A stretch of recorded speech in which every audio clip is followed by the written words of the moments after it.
नमस्कार, आप देख रहे हैं हर खबर में हूं आपके साथ अमित शर्मा। वक्त है मसला का। मसला में आज बात करेंगे हरियाणा कांग्रेस की, जिसमें आपसी खींचतान कम होने का नाम नहीं ले रही है। कांग्रेस प्रदेश अध्यक्ष पद को लेकर छिड़ी रार बदस्तूर जारी है। पार्टी नेता लगातार दिल्ली दरबार में हाजिरी लगा रहे हैं। अब कुलदीप बिश्नोई ने संगठन महामंत्री केसी वेणुगोपाल से मुलाकात की है और मुलाकात के बाद उन्होंने कहा कि वो मुलाकात से संतुष्ट हैं और जल्द फैसला आ जाएगा। चर्चाएं कई तरह की चल रही हैं। खबरों के मुताबिक हरियाणा कांग्रेस में 4 कार्यकारी अध्यक्ष बनाए जाने का फॉर्मूला भी लागू हो सकता है। भूपेश सिंह हुड्डा को प्रदेश अध्यक्ष बनाया जा सकता है, जबकि कुलदीप बिश्नोई को सीएलपी लीडर बनाए जाने की चर्चा है। कहा जा रहा है कि पार्टी के कई नेता हुड्डा परिवार में विपक्ष और प्रदेश अध्यक्ष पद दिए जाने पर ऐतराज भी जता रहे हैं। वहीं कुलदीप बिश्नोई के नाम पर भी असहमति के सुर देखने को मिल रहे हैं। खबरें ऐसी भी हैं कि पूर्व विधायक उदय भान को पार्टी अध्यक्ष बनाया जा सकता है। हालांकि ये सब कयास हैं और इसीलिए कुछ भी कहना जल्दबाजी होगी। पार्टी हाईकमान किसके नाम को मंजूरी देगा और कुमारी सैलजा का भविष्य क्या होगा, इसके लिए थोड़ा इंतजार करना होगा, क्योंकि 1 मई से पहले कुछ फैसला हो सकता है और इसकी प्रबल संभावना बन भी रही है। चर्चा करेंगे, लेकिन पहले देखिए ये रिपोर्ट।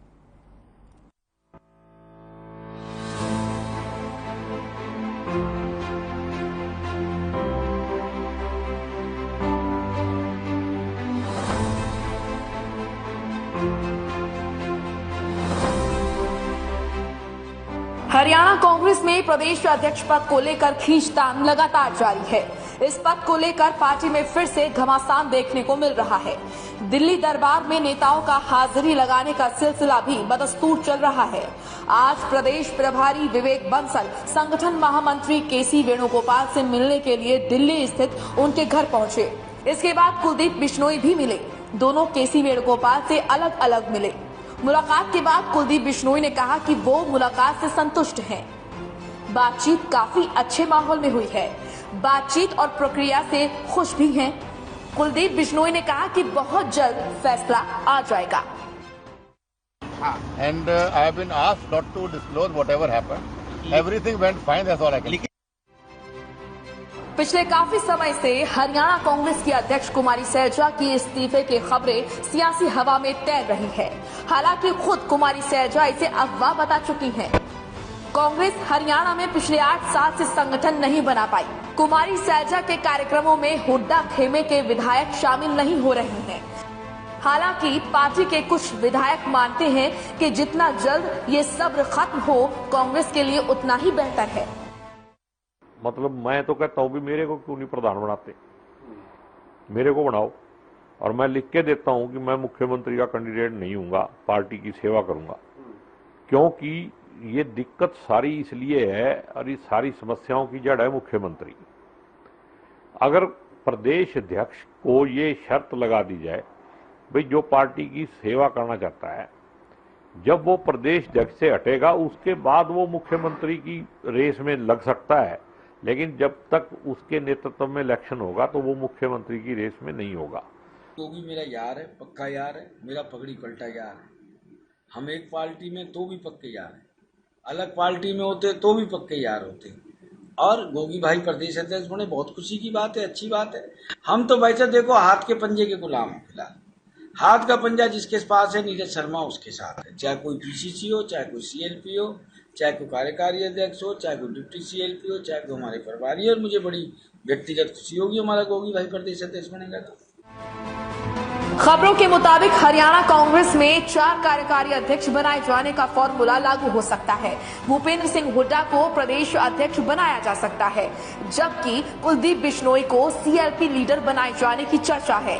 कहा जा रहा है कि पार्टी के कई नेता हुड्डा परिवार में ही विपक्ष और प्रदेश अध्यक्ष का पद दिए जाने पर ऐतराज जता रहे हैं।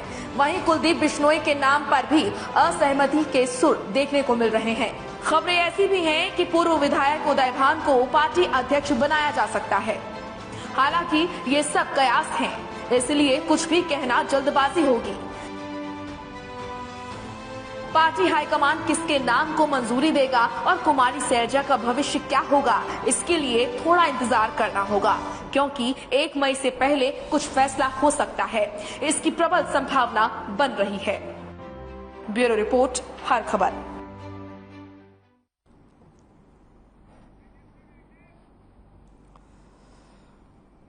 तो ये रिपोर्ट आपने हमारी देखी और इस रिपोर्ट के जरिए जो कयासबाजी का दौर चल रहा है, सियासी गलियारों में जो कुछ चर्चाएं चल रही हैं, उसको हमने इसमें शामिल करने की कोशिश की है।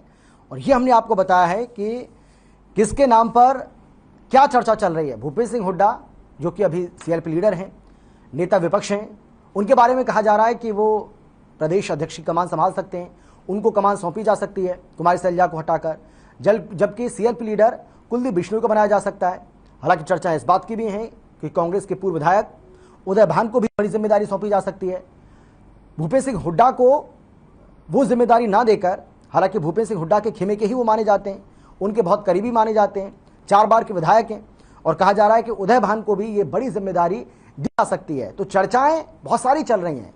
अब इन चर्चाओं में कितनी सत्यता है, इन चर्चाओं में कितनी सच्चाई है, ये कहना तो जल्दबाजी होगा। लेकिन जो भी कयास चल रहे हैं, जो कयासबाजी चल रही है, जिन जिन के नाम चल रहे हैं, इन सब को लेकर आज हम गंभीर चर्चा करने वाले हैं, क्योंकि एक बड़ा पैनल आज हमारे साथ मौजूद रहेगा। कौन कौन खास मेहमान हमारे साथ मौजूद हैं, सबसे पहले उनसे आपका हम परिचय करा देते हैं। हमारे साथ राजनीतिक विशेषज्ञ के तौर पर प्रदीप नरूला जी रहेंगे। हमारे साथ बीजेपी की ओर से प्रवीण अत्रे जी हैं। बजरंग दास गर्ग जी हमारे साथ कांग्रेस की ओर से अपना पक्ष रखते हुए नजर आएंगे। इसके साथ ही रजत पंजेटा जी इनेलो की ओर से, इनेलो पार्टी का पक्ष यहाँ पर रखेंगे। अगले 40 से 45 मिनट तक वो हमारे साथ मौजूद रहेंगे और ये सभी पार्टी के प्रवक्ता, इसके साथ ही पॉलिटिकल एनालिस्ट के तौर पर प्रदीप नरूला जी अपना यहाँ पर अपनी बात रखेंगे, अपनी राय को जाहिर करेंगे। और प्रदीप जी, सबसे पहले मैं आप ही के पास आ जाता हूँ बिना समय गवाए। मैं आपसे ये जानना चाहता हूँ कि जो कुछ भी चल रहा है हरियाणा कांग्रेस के अंदर, आपको वाकई में लगता है कि इसकी जरूरत है? क्या कुमारी सैलजा को हटाकर किसी और को लाने की जरूरत वाकई में आपको भी लगती है क्या, एक पॉलिटिकल एनालिस्ट के तौर पर? या कांग्रेस पार्टी के जो नेता इस कवायद में जुटे हुए हैं, सिर्फ उन्हीं को इसकी जरूरत महसूस हो रही है? देखिए, पिछले कुछ सालों से कांग्रेस में भूपेंद्र सिंह हुड्डा का प्रभाव अच्छा खासा रहा। और चाहे अशोक तंवर रहे हों या आप शैलजा जी रही हो, यहाँ तक कि वो दोनों प्रदेश अध्यक्ष संगठन का विस्तार तक नहीं कर पाए। क्यों? ये माना जाता है कि भूपेंद्र सिंह हुड्डा इस वक्त हरियाणा में काफी प्रभाव रखते हैं और उसी के प्रभाव के चलते वो सिवाय अपने खेमे के किसी दूसरे खेमे का प्रदेश अध्यक्ष देखना पसंद नहीं करते। और ये राजनीतिक मजबूरी है कांग्रेस के आला कमान की कि हर बार जब वो देखा जाता है कि ब्लॉक लेवल तक, डिस्ट्रिक्ट लेवल तक संगठन ही नहीं खड़ा हो पा रहा, तो उनकी राजनीतिक मजबूरी होगी कि हर बार वो उनकी मांग पर प्रदेश अध्यक्ष को हटाकर दूसरा प्रदेश अध्यक्ष लाने की चर्चा होती है। और ये प्रयास निरंतर पिछले 8 साल से चल रहे हैं। मेरा मानना ये है कि वैसे तो लोकतंत्र की और राजनीतिक की ये स्वच्छ परंपरा नहीं है कि किसी एक नेता का इतना वर्चस्व हो कि वो संगठन में भी हो और एकेडमिक में भी या पॉलिटिकल तौर पर, राजनीतिक तौर पर भी प्रभाव उसका बहुत ज्यादा हो। इससे लोकतंत्र की परंपरा अच्छी नहीं होती। मेरा मानना ये है कि अब कांग्रेस की वाकई राजनीतिक मजबूरी है कि उन्हें शायद शैलजा जी को हटाकर कहीं और शिफ्ट करना पड़ेगा, क्योंकि शैलजा जी भी जब से प्रदेश अध्यक्ष बनी है अभी तक वो संगठन नहीं खड़ा कर पाए। और जिस तरह से हुड्डा जी चाहते हैं कि प्रदेश अध्यक्ष उनका या उनके खेमे का बने, तभी शायद सुचारू रूप से कांग्रेस का हरियाणा में काम चल पाएगा। मेरा मानना यह है कि अभी फिलहाल कांग्रेस की स्थिति ये है और वक्त का समय की डिमांड भी है कि उनको शायद प्रदेश अध्यक्ष चेंज करना है। जी, लेकिन प्रदीप जी, मैं वही आपसे जानना चाह रहा था कि आपकी इसमें क्या राय? आपको लगता है कि वक्त की जरूरत है, ये ऐसा होना चाहिए? क्योंकि कुमारी सैलजा तो बार बार ये कह रही हैं, खुले तौर पर ना कहती हो, लेकिन उनके बारे में कहा जाता है कि काम करने की पूरी आजादी उनको नहीं मिल पा रही है। वो अगर कोई काम करना चाहती हैं तो उस पर कहीं ना कहीं ब्रेक लगा दिया जाता है। उनको काम की पूरी आजादी नहीं है, पद उनके पास है लेकिन काम करने की आजादी नहीं है उनके पास, और इसी वजह से वो संगठन को खड़ा नहीं कर पा रही हैं। इस बात में सच्चाई आपको नजर आती है क्या? बिल्कुल, मैं आपको बताऊं अमित कि मैंने बार बार कहा कि वक्त की ये मजबूरी है और हो सकती है कांग्रेस के लिए, लेकिन हकीकत यह है कि ये लोकतंत्र की स्वच्छ परंपरा नहीं है। लोकतंत्र की श्रेष्ठ परंपरा है कि सबको अपने कोऑर्डिनेशन के साथ जिनको जो जिम्मेवारी मिली है उसका सहयोग करके ठीक से, अगर पार्टी के पक्ष में सोचना है, पार्टी को आगे बढ़ाना। जो कांग्रेस लगातार पिछले 7-8 साल से आप देख ही रहे हैं कि हरियाणा में भी बहुत ज्यादा अच्छी स्थिति में नहीं है, क्योंकि हर बार चाहे वो एमएलए कितने भी आ गए हों, 30-32 आ गए हों, लेकिन हर बार जब भी कांग्रेस की गुटबाजी सामने आती है, गुटबाजी की बातें चलती है, तो शायद लोगों का भी मन भटकता है कि अगर कांग्रेस का यही हाल रहा तो मुझे नहीं लगता कि हरियाणा में भी कांग्रेस इस तरह से बहुत अच्छी तरह से खड़ी हो पाएगी। इसलिए आला कमान को ऐसे कुछ ठोस निर्णय लेने होंगे जिससे संगठन को अच्छी तरह से सुचारू रूप से चलाया जा सके और अपने स्टेटस को हरियाणा में बहुत अच्छे तरीके से प्रेजेंट किया जा सके। ठीक है। बाकी ये कांग्रेस का हाल है, बाकी पार्टियां तो शायद इन परिस्थितियों से खुशी होंगी। बिल्कुल सही कहा आपने। बाकी पार्टियों की तो अच्छी बात है। अब अत्रे साहब के पास भी मुझे जाऊंगा मैं। अत्रे साहब तो खुश होंगे कि भाई ये सब चलता रहेगा। तो कांग्रेस पार्टी पहले तो यही तय नहीं कर पा रही है कि हमारा प्रदेश अध्यक्ष कौन होगा, और वो देखिए चुनाव की तैयारियों में जुट गए। उन्होंने तो अपने तैयार कर लिया है कि हम अब की बार 70 पार, और इससे पहले भी आपको याद होगा अब की बार 70 पार का नारा दिया गया था, लेकिन इस बार कुछ सीटें कम की गई हैं। इसमें इसको चर्चा करेंगे, इसको लेकर भी हम। लेकिन मैं बजरंग दास जी आपके पास आते हुए सर मैं आपसे ये जानना चाह रहा हूँ कि वाकई में इसकी क्या जरूरत है। जो मैं सवाल प्रदीप जी से कर रहा था, मैं सवाल वही आपसे पूछना चाह रहा हूँ। आप वाकई में आपको लगता है, आपके नेताओं को लगता है कि इसकी जरूरत है, और भाई ऐसा अगर आप कर देंगे, ये बदलाव अगर हो जाएगा तो आप जीत जाएंगे, चुनाव जीत जाएंगे, आप बीजेपी को हरा देंगे, आपको ऐसा लग रहा है, या वाकई में नेता सिर्फ अपना वर्चस्व कायम करना चाहते हैं और इसलिए सब हो रहा है, लॉबिंग हो रही है, सब खींचतान हो रही है, एक दूसरे की लेग पुलिंग की जा रही है? शर्मा जी, कांग्रेस पार्टी 2024 की तैयारी में जुड़ी हुई है, इसलिए लगातार मीटिंग का दौर चल रहा है। राजस्थान में के अंदर भी हमने एक मंथन शिविर लगाया है, मई के अंदर लगेगा, 3 दिन का शिविर चलेगा वो। उसमें यही है, जितने कांग्रेस के राष्ट्रीय नेता है उसमें भाग लेंगे, आपसी विचार विमर्श करेंगे किस प्रकार 2024 से पहले हम कांग्रेस पार्टी को मजबूत करें और मजबूती से 2024 के अंदर चुनाव लड़के केंद्र के अंदर और प्रदेश के अंदर सरकार बनाए। ये दौर चल रहे हैं। जहां तक संगठन का सवाल है, संगठन तो बनेगा, उसमें कहने क्या बात है। हमारे प्रदेश के प्रभारी का बयान विवेक जी का आया है, कल भी दिया था, 4 दिन पहले भी बयान दिया था।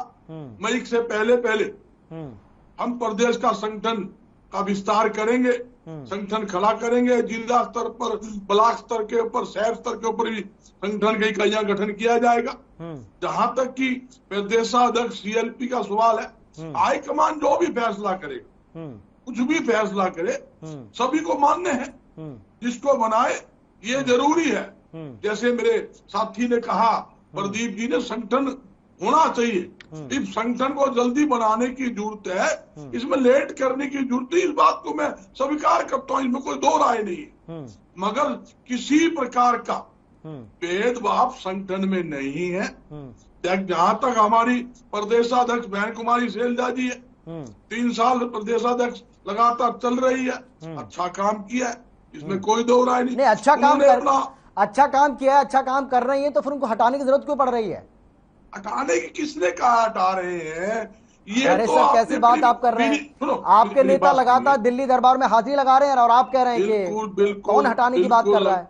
बिल्कुल हाजिरी नहीं लगा रहे हैं, मीटिंग का दौर चल रहा है। जहां तक बहन कुमारी शैलजा जी ने, अरे सर जब मीटिंग होती है तो सब सारे नेता एक साथ बैठते हैं ना, एक एक करके थोड़ी जाते हैं। भूपेश हुड्डा अलग से जाकर मिल रहे हैं, विवेक बंसल अलग से जाकर मिल रहे हैं, कुलदीप बिश्नोई अलग से जाकर मिल रहे हैं, अलग अलग जाकर थोड़ी मिलते हैं, एक साथ जाकर मिलते हैं ना। अगर कोई सामूहिक अगर सामूहिक कोई फैसला करना है सर, तो वो तो एक एक करके थोड़ी मिलेंगे, एक साथ जाकर मीटिंग करेंगे। ऐसी है जी। राहुल जी ने मीटिंग ली सभी नेताओं की, हरियाणा के जितने भी हमारे नेता है सबको बुलाकर इकट्ठी मीटिंग भी ली, अलग अलग बात भी की। कल भी हमारे जो प्रदेश के नेता है उनको इकट्ठा बुलाया गया, आज भी इकट्ठा भी बुलाया गया, अलग अलग भी बात की, अलग अलग तो विचार विमर्श किया जाता है कि पार्टी ऊंचा उठाना है भी, कैसे हम चुनाव लड़े, कैसे तैयारी करें, किस इलाके में किस आदमी का प्रभाव पड़ता है, किस राज्य में किसका प्रभाव है, ये विचार विमर्श चलता है। पार्टी में होता, हर एक पार्टी में होता है, इसमें कोई कांग्रेस में अलग बात नहीं है, तो दूसरी पार्टी नेता अलग अलग बात नहीं करते, अलग अलग नहीं मिलते हैं। हर एक आदमी देखो, हमारे मुख्यमंत्री जी दिल्ली नहीं जाते अकेले मिलने के लिए, वो भी जाते, प्रदेशाध्यक्ष बीजेपी का भी जाता है, हर एक आदमी जाते हैं, मिलना सबका अधिकार है। अगर नेता एक दूसरे मिलता है, ये शिष्टाचार मुलाकात है। आज कुलदीप जी मिले, कुलदीप ने कहा मैं संतुष्ट हूँ, बिल्कुल हाईकमान के हर फैसले संतुष्ट हूँ, हर फैसला मानेंगे। कौन सा ऐसा नेता है बता दिए, कांग्रेस के किसी नेता ने कहा है मैं हाईकमान का फैसला नहीं मानूंगा? हर एक नेता कहते हैं, आपके चैनल में भी दिखाया, आपके सामने वो नीरज शर्मा बोला भाई हम तो कांग्रेस है, कांग्रेस किसी को भी लाए, रामलाल को लाए, श्यामलाल को लाए, जिसके पास पंजे का निशान होगा हम उसके साथ है। हाँ, वर्कर सब एकजुट है, वर्कर यही चाहता है जो भी फैसला करना है जल्दी से जल्दी फैसला करे, ताकि वर्कर मजबूती से फील्ड के अंदर उतरे। आज मुद्दा महंगाई का है, बेरोजगारी का है, आज जो जात पात की राजनीति, ठीक है गर्ग साहब, लौटूंगा मैं आपके पास, गर्ग साहब मैं आ रहा हूँ आपके पास। मुद्दा है, मुद्दे ये है, ये मुद्दे पार्टी के मुद्दे नहीं है, ये पार्टी मुद्दे बनाए जा रहे हैं, पार्टी अपना स्तर है। मौका कौन दे रहा है बनाने का? मौका तो आप ही दे रहे हैं सर, गर्ग साहब मौका तो आप ही दे रहे हैं। खैर मैं लौटूंगा आपके पास, मैं आता हूँ आपके पास। अत्रे साहब मैं आ रहा हूँ। संगठन अपना काम करेगा, बजरंग दास जी अपना काम करेगा, अभी रजत जी का और अत्रे साहब का तो नंबर भी नहीं आया है। सर समय की एक सीमा होती है, आप समझते हैं, और मैं दोबारा लौटूंगा आपके पास। अत्रे साहब आपको तो खुश होना चाहिए भाई, आप तो तय कर चुके हैं कि विधानसभा में कितनी सीटें आपको इस बार जीतनी है, लोकसभा की इन सभी सीटों को कैसे फिर से आपको बचाना है, ये तो आप तय कर चुके हैं, लगातार मीटिंगें आपकी हो रही हैं। लेकिन कांग्रेस पार्टी अभी यही तय नहीं कर पा रही है कि कुमारी शैलजा को कंटिन्यू करने दिया जाए या फिर किसी और को बनाया जाए। तो ये आपके लिए तो खुशी की बात है ना कि आपके जो राजनीतिक विरोधी हैं वो अभी आपस के मामले में फंसे हुए हैं और आप अगला टारगेट सेट कर रहे हैं। देखिए ऐसा है अमित जी, जहां तक लोकसभा की सीटें हैं या विधानसभा की सीटें हैं जी, भारतीय जनता पार्टी का नेतृत्व, भारतीय जनता पार्टी का कार्यकर्ता और प्रदेश की जनता ये पहले से ही निश्चित कर चुकी है कि 2024 में भी हरियाणा में भारतीय जनता पार्टी की सरकार बनेगी, 10 की 10 लोकसभा सीटें भी भारतीय जनता पार्टी जीतेगी। लेकिन जहां तक विरोधियों की बात है, देखिए कांग्रेस का अध्यक्ष कौन बन रहा है कौन नहीं बन रहा है ये विषय भारतीय जनता पार्टी का नहीं है। लेकिन मैं हैरान हूं, बजरंग जी अभी क्या कह रहे थे, बजरंग जी कह रहे थे कि सभी कार्यकर्ता ये सोचते हैं कि जो भी निर्णय हो जल्द से जल्द हो। मतलब यहाँ पे बजरंग जी कांग्रेस के प्रवक्ता बन के बात नहीं कर रहे हैं, वो आपके जरिए अपनी हाईकमान को अपनी बात पहुंचा रहे हैं कि भाई जो करना है जल्दी कर लो, कार्यकर्ता बड़ा परेशान है। तो जब पार्टी की स्थिति ऐसी हो जाए कि प्रवक्ता भी अपना दायित्व भूल जाए तो उस पार्टी का क्या होगा? देखिए जहां तक कांग्रेस का सवाल है, चाहे देश की बात करें प्रदेश की बात करें, कांग्रेस पार्टी का बंटाधार हो चुका है, कांग्रेस पार्टी की नैया डूब चुकी है, ये हम सभी जानते हैं, प्रदेश की जनता भी जानती है, देश की जनता भी जानती है। जो राजनीतिक दल, जैसे अभी जो हमारे राजनीतिक एक्सपर्ट है वो भी कह रहे थे कि 8 साल से हरियाणा प्रदेश में संगठन नहीं बना। अरे साहब, हरियाणा प्रदेश में संगठन नहीं बना वो तो एक विषय है ही। जो पार्टी राष्ट्रीय स्तर पे पिछले 3 साल से पूर्णकालिक अपना अध्यक्ष ना बना सके फिर वो पार्टी चलेगी कैसे? कांग्रेस के पास राष्ट्रीय स्तर पे पूर्णकालिक अध्यक्ष नहीं है आज भी, और प्रदेश के अंदर 8 साल से संगठन नहीं है। प्रवक्ता जी ये कह रहे थे कि विवेक बंसल जी का बयान अभी आया है, विवेक बंसल जी ने कहा है कि मई तक हमारा संगठन बन जाएगा। अरे साहब, अकेला विवेक जी का बयान नहीं, ऐसा ही बयान कमलनाथ जी प्रभारी के तौर पे हरियाणा में कई बार दे चुके हैं। यही बयान गुलाब नबी आजाद जी प्रभारी के तौर पे हरियाणा में कई बार दे चुके हैं। लेकिन बजाय संगठन बनने के गर्ग जी और गर्ग जी के मित्र लाठी डंडे लेके अध्यक्ष के पीछे पड़ जाते हैं। वो भूल जाते हैं कि संगठन बनाना है, उनको केवल एक याद रहता है कि ये अध्यक्ष हमें पसंद नहीं है, इसकी एक बार घेर लो, उसकी पिटाई करो। तो जिस राजनीतिक दल की ऐसी स्थिति हो, उस राजनीतिक दल का भविष्य क्या होगा? देखिए जो मतदाता है, लेकिन अत्रे साहब अगर इसको थोड़ा सा दूसरे तरीके से देखें, दूसरे नजरिए से अगर इसको देखा जाए तो अच्छी बात भी है ना कि भाई उनकी पार्टी के पास इतने नेता हैं, इतने सारे नेता हैं कि किसी को कोई भी जिम्मेदारी दी जा सकती है, तो ये भी तो एक अच्छी बात है ना, एक अच्छा पहलू हो सकता है। देखिए ऐसा है, ये बात आपकी, चलिए आपकी ये बात भी ठीक है कि इस पार्टी में केवल नेता ही नेता है, कार्यकर्ता तो है नहीं। और राजनीतिक दल चुनाव कार्यकर्ता के दम पे जीतता है, नेताओं के दम पे नहीं जीतता। तो कांग्रेस की स्थिति ये है कि यहाँ केवल नेता हैं, चाहे बजरंग जी हैं हमारे मित्र हैं, और चाहे वो भूपेंद्र सिंह हुड्डा जी हैं। इनसे देखिए संगठन क्यों नहीं बन रहा, क्योंकि कार्यकर्ता नहीं है। किसको बनाएंगे भाई? बनने के लिए लोग भी तो चाहिए। जो नेताओं की आपसी सिरफुटोवल है वो अलग विषय है कि उनकी आपसी सिरफुटोवल है, वो आपस में जुटम पैदा है। बीजेपी को भय क्यों है? अपने जी में बीजेपी को भय क्यों है कांग्रेस से? गरग जी रुकिए, तो बता दिए बीजेपी मेरे साथी को, गरग जी हौसला रखिए, बीजेपी क्यों डरी हुई है? हौसला रखिए, आई कांग्रेस, हौसला रखिए, ना रखो ना, हम पड़ोसी के घर में ना डाको, अपनी दुकान संभालो, पड़ोसी के घर में देखो। परेशान मत होइए, अच्छा मैं लौट रहा हूँ आप दोनों के पास, मैं आ रहा हूँ आप दोनों के पास। रजत जी मैं आ रहा हूँ, अत्रे साहब आ रहा हूँ। 40 मिनट और आपको सुनना पड़ेगा, अभी तो शुरुआत हुई है। ठीक है अत्रे साहब आ रहा हूँ। रजत जी गर्ग साहब लौट रहा हूँ मैं आपके पास। रजत जी कांग्रेस पार्टी में जो कुछ चल रहा है इस पर नजर तो आपकी भी होगी, इनेलो पार्टी भी इस पर नजर गड़ाई होगी कि भाई हमारे जो राजनीतिक विरोधी हैं, जो एक खेमा है हमारा विपक्ष का जो खेमा है, भाई कांग्रेस पार्टी एक मजबूत विपक्ष की भूमिका में है, ये बात तो सही है। तो नजर तो आपकी भी होगी कि वहां क्या कुछ चल रहा है पार्टी के अंदर। जी निश्चित तौर पे, और अगर आप बात करें इसमें कई पहलू हैं और कई दिनों से अखबारों की जो है ये सुर्खियां बन रही है। आज के ट्रिब्यून में भी इसका लेख आया हुआ है। देखिए जहां तक मैं इसको लूंगा, 2021 में 5 राज्यों के चुनाव हुए, 852 सीटें थी, उसमें से कांग्रेस मात्र मुझे लगता है 74 सीटें ही जीत पाई थी। और अभी 2022 में जो अभी 5 राज्य के हाल ही में चुनाव हुए हैं, वहां कांग्रेस की सीटें जो है वो आप पार्टी से भी कम है।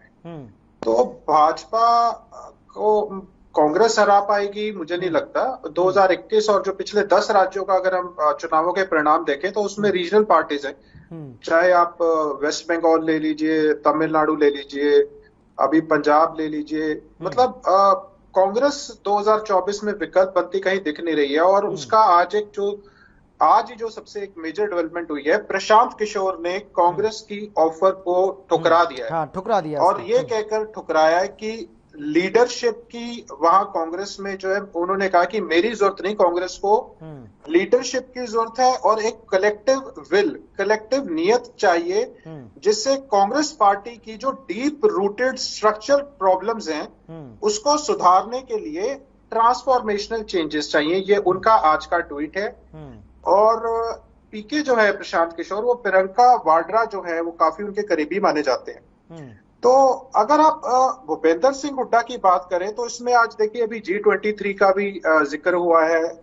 इनका अपना जो भी इनका एम्पावर्ड एक्शन ग्रुप है जो 2024 का बनाने जा रहे हैं, जो भी उदयपुर में कांग्रेस की संगठन की अभी मई में 13-15 को मीटिंग है, तो उसमें G23 का बार बार जिक्र होता आ रहा है कि एक ये अंदर की दीमक है जिसे ना ये नुकसान भी कर रही है जानते हैं और निकाल भी नहीं पा रही है। तो कांग्रेस पार्टी को ये देखना पड़ेगा कि कांग्रेस पार्टी बड़ी है या कोई व्यक्ति बड़ा है।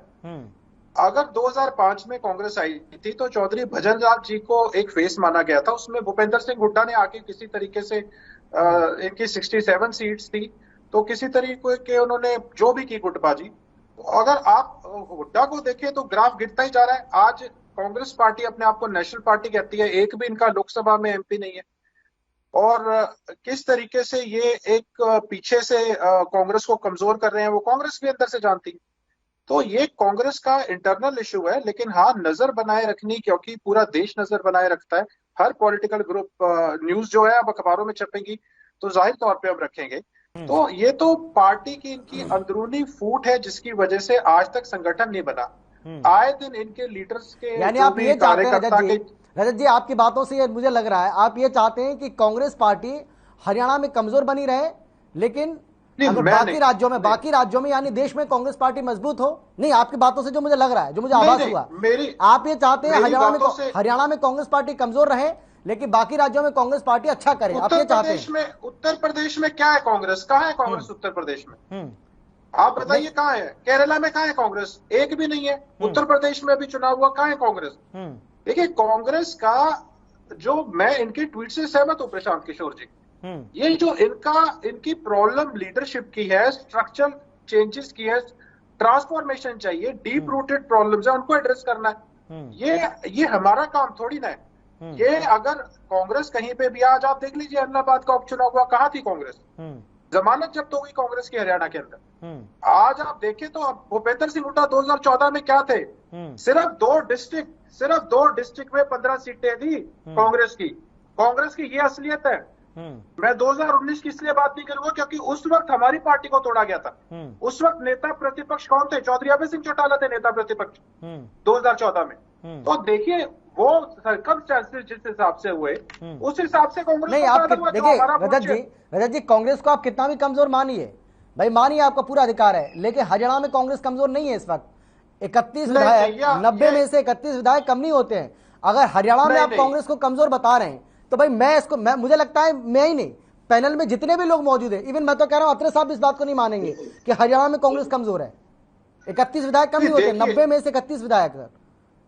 देखिए ऐसी थी कि मैं आ रहा हूं प्रदीप जी, आ रहा हूं। सुनिए आप, जो देखिए उस वक्त परिस्थितियां कोई ऐसे नहीं मान लेंगे कि नॉर्मल परिस्थितियां थी। एक पार्टी का, हमारी पार्टी का वोट शेयर जजपा में गया और जितना वोट शेयर कम था वो कांग्रेस में गया। उस वक्त एन इलेक्शन से पहले किसी पार्टी को तोड़ना एक फेयर चांस नहीं होता। आज 5 साल की तैयारी है, आज 5 साल है, हम देख लेंगे कहां जजपा स्टैंड करती है, कहां कांग्रेस स्टैंड करती है। एक फेयर एंड स्क्वेयर चांस होना, और एक पार्टी जिसको ये कहा जा रहा हो कि अगला मुख्यमंत्री इंटरनेशनल लोकदल का होगा और ठीक इलेक्शन से पहले वो पार्टी टूटती है, तो उसका फायदा कांग्रेस को हुआ। आप ये मत सोचिए कि कांग्रेस को ये 31 विधायक ऐसे ही आ गए। ये कोई फेयर बैटल नहीं था उस वक्त। अच्छा, ठीक है ना? लेकिन अब क्या होगा? अब सबके पास पूरा समय है। रजत जी, मुझे छोटे से ब्रेक के लिए रुकना है, ब्रेक के बाद लौट रहे हैं हम, और ब्रेक के बाद चर्चा को आगे बढ़ाते हैं। जल्द लौट रहे हैं।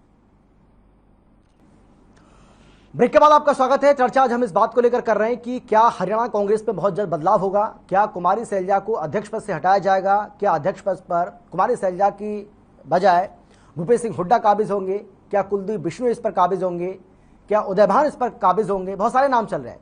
क्या सीएलपी लीडर जो अभी भूपेश सिंह हुड्डा हैं, क्या कुलदीप बिश्नोई बनाए जाएंगे? बहुत सारे बातें निकलकर सामने आ रही हैं, बहुत सारी कयासबाजी चल रही है, बहुत सारी खबरें निकलकर सामने आ रही हैं, लेकिन इन खबरों में कितनी सच्चाई है इसके लिए हम बार बार कह रहे हैं कि थोड़ा सा इंतजार करना होगा। इसी को लेकर हम चर्चा कर रहे हैं। सीधा रुख करेंगे हम प्रदीप जी आपका, क्योंकि प्रदीप जी आप कुछ कहना चाह रहे थे बीच में, मैंने आपको मैं मौका नहीं दे पाया था क्योंकि रजत जी अपनी बात पूरी नहीं कर पाए थे।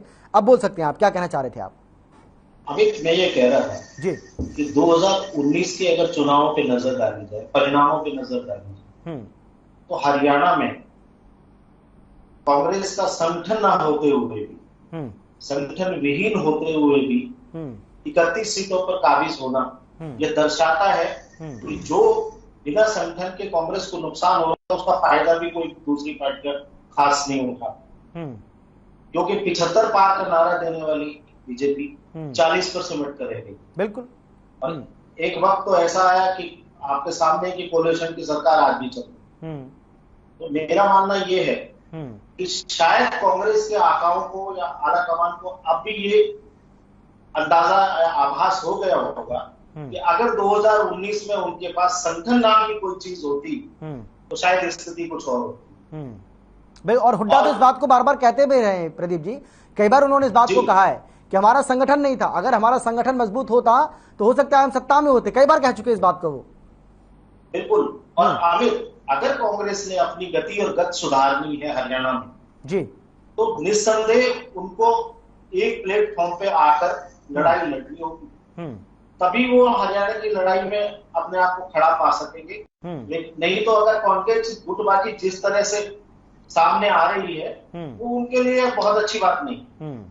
बिल्कुल सही कहा आपने, और बजरंग जी बिल्कुल सही कह रहे हैं प्रदीप जी, मुझे ऐसा लगता है, क्योंकि पंजाब में क्या हाल हुआ है आपका, आपने देखा, आप सत्ता गवा बैठे वहां पर, क्योंकि आपके नेता बार बार इस कोशिश में लगे थे कि वो मुख्यमंत्री बन जाए, कांग्रेस पार्टी जीते या नहीं जीते लेकिन वो मुख्यमंत्री बन जाए। भाई आप पहले पार्टी को तो जिताइए, जब कांग्रेस पार्टी जीतेगी, आप सत्ता में आएंगे तभी तो मुख्यमंत्री आप बनेंगे। अब नवजोत सिंह सिद्धू, मैंने उनका बार बार जिक्र करता हूं सर, अपनी सीट तक नहीं बचा पाए, लेकिन उनको मुख्यमंत्री बनना था। कुछ हाल ऐसा यहां पर हो रहा है। तो अगर जब तक इसको आप दूर नहीं करेंगे, आप बात बनेगी कैसे? भाई कुमारी शैलजा अगर कोई कार्यक्रम कर रही है, कोई मीटिंग बुला रही है, तो उसमें हुड्डा नहीं पहुंच रहे हैं। हुड्डा कुछ कार्यक्रम कर रहे हैं, कोई मीटिंग बुला रहे हैं, तो उसमें कुमारी शैलजा नहीं पहुंच रही है। भाई 24 इधर हैं, 4 इधर हैं, 2 अपने मन के मालिक हैं, तो कैसे काम चलेगा? ये सब जो हो रहा है ये ठीक नहीं है पार्टी के लिए। शर्मा जी जी, पूरी तरह से कांग्रेस पार्टी मजबूत है। और मैं आपको बताना चाहता हूं आपके चैनल के माध्यम से, मेरे साथी बोल रहे थे भाई अगली सरकार हरियाणा में नीलों की होगी, कांग्रेस कहीं खड़ी नहीं है। एक विधायक, जिस पार्टी का सिर्फ एक विधायक हो, वो इतनी लंबी लंबी बात करे, शोभा नहीं देती। लेकिन बजरंग जी ये तो कोई बात नहीं हुई ना। बजरंग जी अगर एक विधायक किसी का है, नहीं आप मुझे एक बात, बजरंग जी भाई ये तो इस बात से तो सहमत नहीं हुआ जा सकता कि आपके 31 छोड़िए। रजत जी मैं आप ही का सवाल पूछ रहा हूँ। रजत जी मैं आप ही का सवाल पूछ रहा हूँ। भाई आप जेजेपी से ये बातों की वजह है करने की। हाँ रजत जी मैं आ रहा हूँ आपके पास। रजत जी मैं सवाल तो करने दीजिए मुझे, आप मौका नहीं दे रहे। मैं ये कह रहा हूँ बजरंग दास जी, भाई देखिए उनका एक तो है कम से कम, जेजेपी का तो एक भी नहीं था, लेकिन 10 जीत गए उनके। तो ये तो कोई तर्क नहीं हुआ ना कि जिसका एक विधायक है वो बोल ही नहीं सकता, वो कह ही नहीं सकता कि हम सरकार बनाएंगे, हमारा मुख्यमंत्री होगा। जी मैंने शर्मा जी ये नहीं कहा कि कोई बोल नहीं सकता, अपनी बात नहीं रख सकता, अपनी बात रखे, अपनी पार्टी की बात रखे, अपनी उपलब्धि बताए, मगर पड़ोसी घर में झांकना छोड़ दे। कभी हम ही बलवान है, हम ही शक्तिशाली है, हम ही हिट लड़ेंगे, दूसरा आदमी नहीं रहेगा, लो ही रहेगी। बात तो ये है, मुंगेरी लाल के सपने देखना सबको राइट है। ये देख के कोई बुराई थोड़ी है, पूरी कोशिश करे, इनका राइट है। पार्टी मैदान मजबूती लड़े, इनको राइट है। जहाँ भारतीय जनता पार्टी का सवाल है, मेरे साथी लंबी लंबी बात कर रहे थे, आप देखो इनको रात को सपने में भी कांग्रेस दिखती है, इनको नहीं लगता भी आई कांग्रेस। अबे तो इतना ही तुमको पता है कि 10 सीट आपने जीतनी है, लोकसभा भी 10 हम जीतेंगे, 70 पार भी आप करोगे, फिर झगड़ा किस बात का है? फिर क्यों आप फोन कर रहे हो? ऐसा बुरा हाल हरियाणा के अंदर भारतीय जनता पार्टी का शर्मा जी होगा, इनको ढूंढे जगह नहीं मिलेंगी। ये 10 सीट कहते हैं, इनको 1 सीट का दर्शन नहीं होनी लोकसभा के अंदर। हालात हरियाणा के अंदर क्या है, बच्चा सरकार से सिस्टम इतना खपा है, मतलब हालात इतना है, महंगाई, बेरोजगारी, दुनिया भर के मुद्दे, ये तो मुद्दे गोल कर देते हैं। ये तो जहां जो इलेक्शन आते हैं उन मुद्दों को भूल जाते हैं, इन मुद्दों को छेड़ते नहीं। क्या करते हैं? जात पात की राजनीति, हिंदू मुसलमान, मंदिर मस्जिद का मुद्दा छेड़ देते हैं, जात पात का मुद्दा छेड़ते हैं, धर्म का मुद्दा छेड़ते हैं, लोगों को भावनाओं के साथ ये लोग खिलवाड़ करते हैं। असली मुद्दा आज हरियाणा में क्या है? बेरोजगारी का, महंगाई का, आपके सामने है। लाइन ऑर्डर हरियाणा के अंदर पूरा कितना बुरा हाल है, और आज पूरी तरह से हमारा पूरा जिला स्तर में संगठन ना होने के बावजूद, शर्मा जी आपके चैनल से कहता हूँ, कोई ऐसा मुद्दा बता दिए जिस मुद्दे को कांग्रेस ने संघर्ष ना किया हो, सड़क पर खड़े नहीं हुए हो। यहाँ तक कि आज पूरे हरियाणा के अंदर, जिले के अंदर हमारे प्रभारी है, जितने भी हमारे सेल है उसके प्रदेशाध्यक्ष है, ब्लॉक स्तर के ऊपर हमने प्रभारी बनाए हुए हैं, जिला स्तर के ऊपर हमने कन्वीनर बनाए हुए हैं। हर जगह हर मुद्दे के ऊपर कांग्रेस लड़ाई लड़ रही है, चाहे विधानसभा के अंदर। लड़ाई तो आप लड़ने की कोशिश कर रहे हैं, लेकिन वो लड़ाई में एकजुटता नहीं दिख रही है ना। हमने कर दिया क्या? भाई बजरंग जी सबसे बड़ी दिक्कत यही हो रही है कि लड़ाई तो आप लड़ने की कोशिश कर रहे हैं, उसमें एकजुटता नहीं है। और मैंने इससे पहले भी कई बार कहा है कि बजरंग दास जी आपकी पार्टी के बारे में, संगठन खड़ा पाएगा आपकी पार्टी के बारे में से पहले मैंने कई बार कहा है सर कि बंद मुट्ठी लाख की और खुल गई तो खाक की। वही हो रहा है आपकी पार्टी में, ये मुट्ठी बंद नहीं हो रही है, ये खुल रही है, और ये जब तक खुली रहेगी ये दिक्कत ही होगी सर। मुक्का लगेगा, ठीक है, एक तरफा। ठीक है, इस प्रकार 2000 लौटते अत्रे साहब, सीट लेगा। मैं तो चाहता हूं बजरंग दास जी ये कॉन्फिडेंस आपका बना रहे। कांग्रेस का बजरंग दास जी मैं चाहता हूं ये कॉन्फिडेंस आप बना रहे। अत्रे साहब देखिए अमित जी, ऐसा है, बजरंग जी ये कह रहे हैं कि कांग्रेस लड़ाई लड़ रही है, हम भी तो यही कह रहे हैं कि कांग्रेस लड़ाई लड़ रही है। सरकार के साथ लड़ रही है, सरकार के साथ लड़ रही है। यू कांग्रेस सरकार की नाकामी है, नाकामी के खिलाफ लड़ रही है। हमने क्या गलत बोला है भाई? हम भी तो यही बोल रहे हैं। सरकार की जो विफलता है, सरकार ने जो गलत कारनामे कर रखे हैं, उनके खिलाफ लड़ रही है, में बट रही है। यही हम कह रहे हैं, हमने कोई अलग बात तो कही नहीं।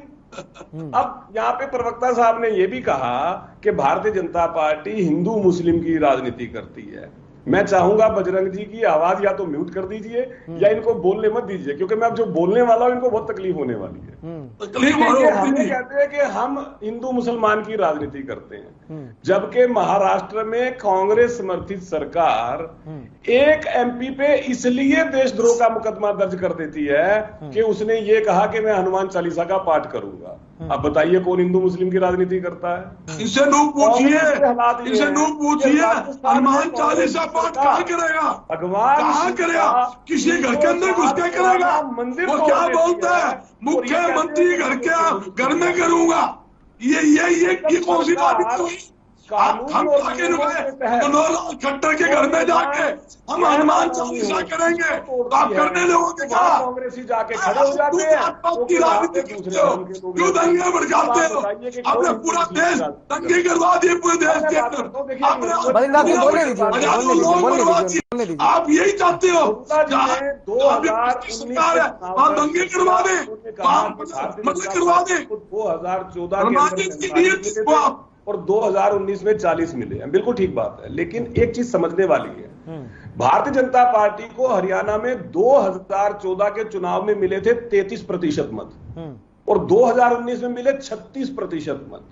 मतलब पहले से मत प्रतिशत बढ़ा है। आमतौर पे नरूला जी इस बात को बता भी देंगे कि जब कोई सरकार सत्ता में होती है, एंटी इनकम्बेंसी हो जाती है, उसका मत प्रतिशत आमतौर पे देखा गया कम हो जाता है। लेकिन भारतीय जनता पार्टी एकमात्र ऐसी पार्टी है, चाहे कहीं देख लीजिए, देश में देख लीजिए, किसी प्रदेश में देख लीजिए, मत प्रतिशत बढ़ के आता है। इसका दूसरा उदाहरण देखिए, जब कांग्रेस की 2005 में 67 सीटें आई थी, जिसका जिक्र नरूला जी ने भी किया था, कांग्रेस को मिले थे 41% मत, लेकिन 2009 में कितने प्रतिशत मत रह गया था? मात्र 30%। ये नीतियों का प्रभाव होता है। मतलब जनता ने आपको कम मत दिया, आपको जनता ने नकारा। और कांग्रेस की स्थिति तो ये हो चुकी है कि जनता भी ये समझने लगी है कि कांग्रेस को वोट देना मतलब अपना वोट खराब करना। यहाँ पे बजरंग जी बातें बड़ी बड़ी करते हैं, लेकिन हमारा तो देखिए, हालांकि कांग्रेस के अंदर क्या हो रहा है, कौन किसकी पिटाई कर रहा है, मैं फिर दोबारा से क्लियर कर दूं, विषय हमारा नहीं है। लेकिन अमित जी ने हमसे सवाल पूछा है तो हमें ये स्पष्ट भी करना पड़ेगा। कांग्रेस बदलाव करती हुई दिखना चाहती है, लेकिन बदलाव नहीं करना चाहती। जो पंजेटा जी ने यहाँ पीके का जिक्र किया था, प्रशांत किशोर का, बिल्कुल सही किया था। उसने मना कर दिया कि मैं कांग्रेस ज्वाइन नहीं करूंगा। वजह उसकी स्पष्ट कर देता हूं। पीके ने कांग्रेस को एक प्रस्ताव दिया कि आप अपने नेतृत्व में बदलाव कीजिए। यही कांग्रेस की सबसे बड़ी समस्या है। वो कैसे नेहरू गांधी परिवार छोड़ दे उसको, क्योंकि उनकी कंपनी है, वो उनकी प्रॉपर्टी है। तो उन्होंने पीके को बाहर का रास्ता दिखाना ठीक समझा। तो जिस राजनीतिक दल की स्थिति ऐसी हो कि वो किसी सुझाव पे नेतृत्व परिवर्तन ना कर सके, वो अपनी पार्टी के अंदर किसी तरह का सुधार ना करना चाहता हो, क्योंकि वो उसकी एक प्राइवेट कंपनी है, उसकी एक प्रॉपर्टी है। बजरंग गर्ग जैसे तो उस कंपनी के सेवक हैं, जो उस कंपनी में अपनी सेवा दे रहे हैं। वो कंपनी है राहुल गांधी जी की, प्रियंका जी की, सोनिया जी की। क्या कांग्रेस कल्पना कर सकती है नेहरू जी सोनिया, राहुल और प्रियंका के बिना कोई अध्यक्ष बनाने की? और अगर ऐसा है तो गर्ग साहब बना के दिखा दे किसी को अध्यक्ष कांग्रेस का, पता लग जाएगा। तो जिस राजनीतिक दल को जनता नकार चुकी है, जिनके अपने नेता जिस G23 का जिक्र पंजेटा जी कर रहे हैं, लगभग उन्होंने भी अपने नेतृत्व को नकार दिया है। और आपसी दाल जिस तरह जुतियों में बट रही है, सिर्फ टोवल हो रही है। मुझे लगता है कि ऐसे राजनीतिक दल का अस्तित्व खत्म हो चुका है। अपने अस्तित्व को बचाने के लिए या अपनी खोई हुई जमीन को पाने के लिए बजरंग जी यहाँ पे ठीक है, चिल्ला रहे हैं, शोर मचा रहे हैं। सच्चाई बजरंग जी भी जानते हैं। तभी तो बजरंग जी यहाँ बैठ के अपने हाईकमान को अभी क्या कह रहे थे कि साहब जल्दी निर्णय ले लीजिए, जो करना है जल्दी कर लीजिए। मतलब बजरंग जी भी परेशान है, और हो सकता है बजरंग जी भी कोई निर्णय ले ले अपनी इस परेशानी के अंदर। रजत जी, आपको हंसी क्यों आ रही है? आप क्यों मुस्कुरा रहे हैं? देखिए, बड़ा अभी जिस बात का मैंने जिक्र किया था, मैंने 5 राज्यों के चुनाव हुए थे 2021 में और 5 राज्य के 2022 में। मैंने दोनों की स्थिति कांग्रेस की बता दी थी। ये हरियाणा की बात नहीं, पूरे देश के संदर्भ में बात है, क्योंकि चुनावी आंकड़े सबके पास होते हैं। तो जो हाल उत्तर प्रदेश में हुआ कांग्रेस का, और उसके बाद हरियाणा में इलाहाबाद में जमानत जब्त हुई कांग्रेस की, उसके बाद अगर आप देखें तो आप पार्टी से भी कम जो सीटें हैं वो विधानसभा की वो 2022 के 5 राज्यों के चुनाव में कांग्रेस लेने में सक्षम रही। तो 2024 में कांग्रेस विकल्प बनती मुझे नहीं दिख रही भाजपा को हराने के लिए। ये तो रीजनल पार्टीज, कोई तृणमूल कांग्रेस है और रीजनल पार्टीज है, तमिलनाडु, केरला, कहीं भी ले लीजिए आप, बड़े एग्जांपल्स हैं। नॉर्थ ईस्ट में देखें तो सारी रीजनल पार्टीज हैं जहां पे नेशनल पार्टीज को उनको सपोर्ट करके सरकार बनती है। कोई भी नॉर्थ ईस्ट की आप ले लीजिए, वहां पे मेजर पार्टीज जो है वो उन्हीं की हैं, रीजनल पार्टीज है। तो कांग्रेस का अगर जैसे डिबेट स्टार्ट हुआ, कांग्रेस पूरे देश में 2024 में विकल्प बनती नहीं दिख रही। और अत्रे जी को मैं बताना चाहूंगा, प्रशांत किशोर को कांग्रेस ने बाहर नहीं निकाला। हाँ, उन्होंने खुद से ऑफर, प्रशांत किशोर ने ठोकर मारी है कांग्रेस को, उन्होंने डिक्लाइन किया ऑफर। और उनके रिमार्क्स जो है वो बड़े स्ट्रॉन्ग वर्ड्स यूज किया उन्होंने, वो भी संगठन के ऊपर चेंजेस की, structure, deep rooted structural problems, major transformation की बात की है उन्होंने। वो कह रहे हैं मुझे नहीं, आपको चेंज और लीडरशिप की जरूरत है। तो कांग्रेस का, और जहां तक हरियाणा का सवाल आता है, मैं अपने, जहां तक मेरी थोड़ी बहुत अपने सोर्सेज हैं जो भी हैं, भूपेंद्र सिंह हुड्डा कांग्रेस के हरियाणा के अध्यक्ष नहीं बनने जा रहे हैं। ये मैं आज आपको टीवी पे अच्छा, ये तो आप ब्रेकिंग न्यूज दे रहे हैं रजत जी। हाँ, मैं आपको ब्रेकिंग न्यूज दे रहे हैं। बैठ जाऊंगा आपके साथ, वो आप मुझे कॉन्टेक्ट कर देना अगर मैं गलत कह रहा हूं तो। अच्छा, फिर कौन बनेगा? कोई भी नाम आए, फिर कौन बनेगा? बाकी कोई भी नाम आए, मगर भूपेंद्र सिंह हुड्डा G23 के जो एक बड़े मुख्य वो हैं, और हर बार दिखाई देते हैं अलग अलग जगहों पे, भाजपा के साथ उनका बहुत निकटतम प्रेम है। तो मुझे जो भी ये वो भूपेंद्र सिंह हुड्डा का बने, लेकिन भूपेंद्र सिंह हुड्डा हरियाणा कांग्रेस के अध्यक्ष बनने जा रहे। कौन बनेगा फिर? वो मेरे को जितना बोलना था। अच्छा, ठीक है, लेकिन ये तो बता दीजिए, ठीक है, ये बता दीजिए, लेकिन ये जो कॉन्फिडेंस आपके अंदर है इतना, इस बात को लेकर जो आप बोल रहे हैं, इसकी वजह तो बता दीजिए, वजह क्या है? इस बात को तो यहाँ पे बजरंग दास जी बैक कर देंगे। अच्छा, चलिए, ठीक, उनसे पूछ लीजिए इस बात। ठीक है, मैं आ रहा हूँ अत्रे साहब, मैं आ रहा हूँ। एक मिनट क्लियर कर दूं। बोलिए आप। देखिए, जो पंजेटा जी ने कहा है कि प्रशांत किशोर ने खुद कांग्रेस को छोड़ा है, बिल्कुल। देखिए, प्रशांत किशोर का ट्वीट से तो ये बात स्पष्ट होती है कि प्रशांत किशोर ने मना किया है। लेकिन जो प्रेजेंटेशन प्रशांत किशोर ने कांग्रेस हाईकमान को दी थी, उसके पेज नंबर 18 पे प्रशांत किशोर ने यह कहा कि कांग्रेस को अपना अध्यक्ष कोई गैर नेहरू गांधी परिवार का व्यक्ति बनाना चाहिए। और मेरा मानना यह है कि यही प्रशांत किशोर ने ऐसे हालात पैदा कर दिए कि प्रशांत किशोर को यह ट्वीट करना पड़ा कि मैं ज्वाइन नहीं कर रहा हूं। ये मेरा मानना है, क्योंकि इस पार्टी में कोई बर्दाश्त ही नहीं कर सकता कि सोनिया गांधी, राहुल और प्रियंका के अलावा कोई अध्यक्ष बनने की बात कर दे। और ये प्रपोजल दिया था पीके ने, इसलिए मैंने ये बात बोली कि इन्होंने पीके को साइड किया, इसलिए मैंने ये शब्द बोले। ठीक है, लेकिन प्रदीप जी, अगर प्रशांत किशोर की इतनी बात हो ही रही है, तो मैं भी आपसे जानना चाहूंगा इसको लेकर आपकी राय। क्या ऐसा तो नहीं है कि भाई प्रशांत किशोर ने सोचा हो कि भाई डूबती नैया में कौन सवारी करेगा? ऐसा तो नहीं है। देखिए, मैं आपको बताऊं तो प्रशांत किशोर एक प्रोफेशनल सलाहकार है। वो समय समय पर राजनीतिक दलों को अपनी सलाह देते हैं। बिल्कुल। और जिस दिन प्रशांत किशोर पॉलिटिकल रूप से किसी पार्टी से जुड़ जाएंगे, तो उनकी वो अहमियत जो सलाहकार की है, जो एक प्रोफेशनल सलाहकार की है, एक नीति निर्धारक की है, वो सारी खत्म हो जाएंगी। प्रशांत किशोर के पहले 1-2 बार ये कदम उठा के देख लिया, बैकआउट करना पड़ा, वो बीजेपी में भी गए। तो वो चीजें प्रशांत किशोर को मेरे ख्याल से पॉलिटिकल पार्टी की सदस्यता सूट नहीं करती। परिस्थितियां कुछ भी नहीं हो, फिलहाल प्रशांत किशोर का ट्वीट तो यही बताता है कि वो कांग्रेस में उन्होंने जाने से मना कर दिया।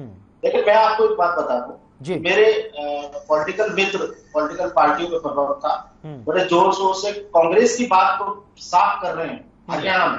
ये सिर्फ हरियाणा के संदर्भ में बात कर रहा हूं मैं पूरे देश के संदर्भ में बात नहीं कर रहा।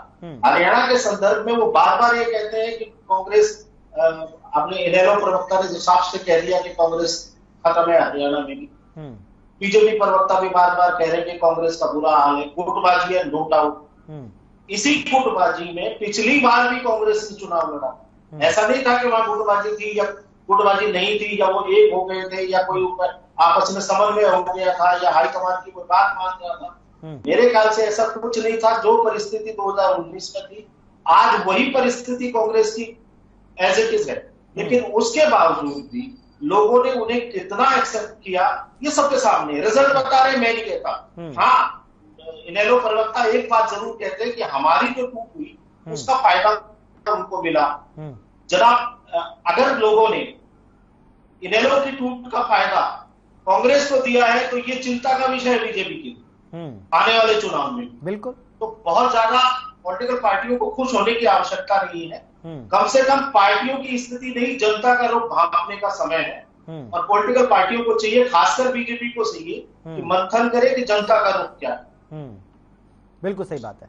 अमित जी कुछ कहना चाहते? हाँ बोलिए। देखिए ऐसा है, मैं नरूला जी की बात जो है उससे इत्तेफाक नहीं रखता। उसका कारण है कि जब भी कोई चुनाव में हार जीत होती है उसके बहुत से फैक्टर होते हैं। अगर आपका पैमाना ये है कि कांग्रेस को 2019 में 30-31 सीट मिली हैं, तो इसका मतलब ये है कि कांग्रेस को वो समर्थन इस वजह से मिला कि कांग्रेस की जो लोगों के अंदर पहचान या ये कहिए कि लोग कांग्रेस को पसंद कर रहे थे। नरूला जी ये ऐसा नहीं है। आप भी जानते हैं, आप तो राजनीतिक मैंने ये नहीं कहा। मैंने ये कहा कि ये भी हो सकता है कि आपकी नेगेटिविटी उनके काम आई। नहीं, मेरे को अभी आपकी आवाज क्लियर नहीं आ रही है, दोबारा बोलिए। आप क्या कह रहे हैं? क्या बोला आपने? मैंने ये नहीं कहा कि कांग्रेस की पॉपुलरिटी की वजह से उन्हें ये सीट मिली। हो सकता है कि आपको लोगों ने पूरी तरह से एक्सेप्ट नहीं किया, इस वजह से कांग्रेस की सीट आई। नहीं, फिर यार नरूला जी आप एक गलती कर गए। मैंने अभी आपको बताया था कि 2014 में हमारा वोट प्रतिशत था 33 और 2019 में हो गया 36। 3% ने बता दिया, उसका रीजन आपको बता दिया। सुनिए, मैं ये कह रहा हूं कि 33% वोट के साथ हमें 47 सीट मिली थी 2014 में, लेकिन 36% के साथ हमें 40 मिली 2019 में। अब आप बेहतर जानते हैं क्योंकि आप राजनीतिक विश्लेषक हैं, वोट प्रतिशत बढ़ा लेकिन नंबर ऑफ सीट कम हुई, तो उसके क्या कारण होते हैं ये बेहतर आप और मैं दोनों जानते हैं और बाकी प्रवक्ता भी जानते हैं।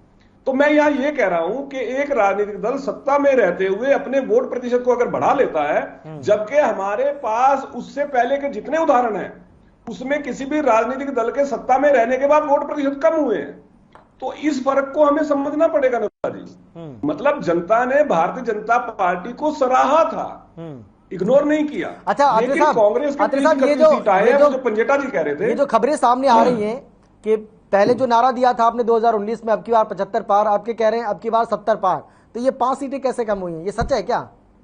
नहीं, देखिए ऐसा है कि जब संगठन अपना किसी विषय पे एक मंत्रणा करता है, संगठन अपना एक टारगेट तय करता है, तो उसके टारगेट को तय करने के पैमाने अलग अलग होते हैं, कोई एक पैमाना नहीं होता। और वो पैमाने, जैसे कि नरूला जी भी कह रहे थे कि आज की वास्तुस्थिति क्या है, जनता का रुख क्या है, और पार्टी की जो संगठन है वो किस तरह से काम कर रहा है, जो सरकार ने योजनाएं बनाई, पॉलिसीज बनाई, उन पॉलिसीज का फायदा नीचे तक ग्राउंड स्तर पे किस तरह से पहुंचा, बड़े कारण होते हैं उसके बाद फिर एक सिलेक्शन की जाती है। और ये कोई जो 70 पार का नारा नहीं दिया पार्टी ने, ये उस दिन की बात है जिस दिन पंचकुला में संगठन की बैठक थी, तो वहां जब पत्रकार से हमारे एक नेता ने जिक्र किया, तो नेतृत्व की तरफ से नेता ने इस क्लैरिटी को किया कि हम ये टारगेट लेके चल रहे हैं। वो हमारा एक टारगेट है कि हमने अब की बार 70 पार जाना है, 70 से ज्यादा सीटें लेनी है, वो एक टारगेट है पार्टी का डिसाइड किया हुआ।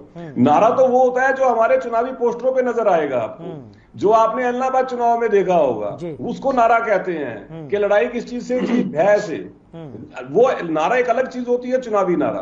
और हमारे टारगेट, देखिए हर राजनीतिक दल टारगेट अपना डिसाइड करता है। कोई राजनीतिक दल का टारगेट ये होता है कि भाई अपनी एग्जिस्टेंस को बचाना है, अपना वोट प्रतिशत जो है, जो 5% रह गया, किसी तरह से वो बढ़ के 6 या 7 हो जाए, जैसा कांग्रेस के साथ हुआ है बाकी देश के अंदर। और भारतीय जनता पार्टी समय कम है अपने साथ। बजरंग जी, मैं आ रहा हूं आपके पास, अगर समय बचा तो मैं जरूर लौटूंगा आपके पास खतरे साहब, मैं वादा कर रहा हूं।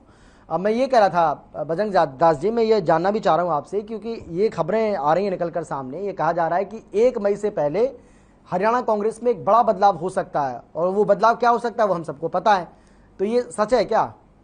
ऐसी कोई जानकारी है आपके पास कि 1 मई से पहले हो जाएगा कुछ ऐसा? शर्मा जी, संगठन का मामला है, हाईकमान ने फैसला करना है। ये जरूर है जल्दी ही संगठन का विस्तार होने जा रहा है, इसमें कोई दो राय। और जल्दी ही आपको खबर मिल जाएगी भी 5-7 दिन में संगठन का विस्तार हो जाए, इसमें कोई दो राय। और कांग्रेस काफी मजबूती के साथ हरियाणा में खड़ी है, इसमें कोई दो राय नहीं, मजबूती से चुनाव लड़ेगी। 2024 का हमारा मिशन है, उसमें हम कामयाब होंगे और फतेह करेंगे, इसमें कोई दो राय नहीं। ठीक है। मगर मेरे साथी ने इस पर अब की बार 75 पार के नारे देके झूठी घोषणाएं, झूठे वायदा करके जनता के बीच आए, सरकारी मशीनरी, सरकारी तंत्र का दुरुपयोग किया, उसके बावजूद भी 40 सीट लाए। अगर ये हालात इनके है, आगे आप देख लेना इनका। ठीक है रजत जी आखिरी कमेंट आपको पता है। रजत जी आखिरी कमेंट, जेब मिटाने के लिए। ठीक है गल साहब लौटूंगा आपके पास। रजत जी जल्दी से आखिरी कमेंट आपका, मैं आपसे जानना चाह रहा हूँ। बहस बनाता है कांग्रेस। अरे समय नहीं है सर, समय नहीं, कोई बात रखने दीजिए ना। अत्रे साहब रिक्वेस्ट है मेरी आपसे। गल साहब प्लीज रजत जी को बात रखने दीजिए। रजत जी मैं आपसे ये जानना चाह रहा हूँ, देखिए चुनौतियां तो आपके लिए बहुत हैं। अगर कांग्रेस के लिए चुनौती है तो चुनौती आपके लिए भी है। आपको शून्य से शिखर तक, मैं इससे पहले भी ये बात कह चुका हूं कई बार कि शून्य से आपको शिखर तक पहुंचना है सर। सिर्फ एक विधायक है और आप तो दावा कर रहे हैं कि आप 2024 में सरकार बनाएंगे, तो उसके लिए आपको बहुत कुछ करना बाकी है। चाहे वो संगठन की बात करें, चाहे वो दूसरे उसकी बात करें, तो आपको कहीं ना कहीं मेहनत करनी पड़ेगी। तो कांग्रेस में जो कुछ हो रहा है वो तो आप देख ही रहे हैं, उस पर नजर आपकी है ही, लेकिन आपके अंदर जो कुछ चल रहा है, ये आने वाले समय में किस तरीके से आप अपने संगठन को मजबूत करेंगे, उस पर काम चल रहा है ना।